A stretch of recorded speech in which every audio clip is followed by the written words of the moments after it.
Recording by RR music. तोरा टोला में एलो बज पहिला गाना देख के तोरा उत भेल दीवाना। तोरा टोला में एलो बज पहिला गाना देख के तोरा उत भेल दीवाना। दुनु भोलियम के गए ऐठ के दुनु भोलियम के गए ऐठ के घूमई छौ कहीं ना बैठ के। तोरा लहग में आके तोरा से पूछै छौ तो हर हाल चाल। डीजे बहाला कहै छौ माल माल ऑपरेटर कहै छौ माल। डीजे वाला कहै छौ माल माल ऑपरेटर कहै छौ माल।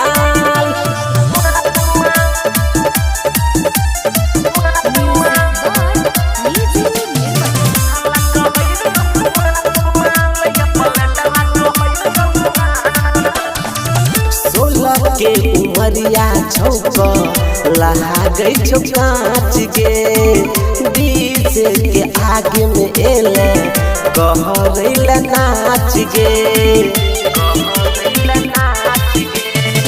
16 के उमरिया छौक लहा गई छौ कांच गे। डीजे के आगे में एले कहरैला नाच गे। तोरा बीस उखाली ताक छौ छोरा शिखर फायर के फाक छौ। छोरा छुएला चाहो लाल लाल छौरी गे तोहर गाल गाल।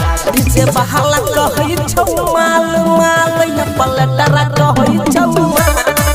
डीजे बहाला कहै छौ माल माल ऑपरेटर कहै छौ माल।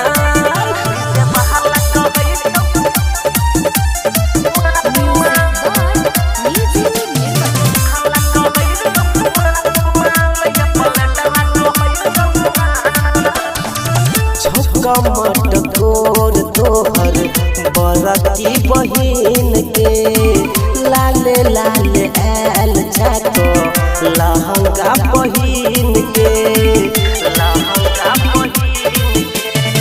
छौका मटकोर तोहर बरकी बहिन के लाले लाले ऐल छको लहंगा बहिन के। छौरा चंदन चरण गे तोरा कहरै छौ पसन गे। अंकित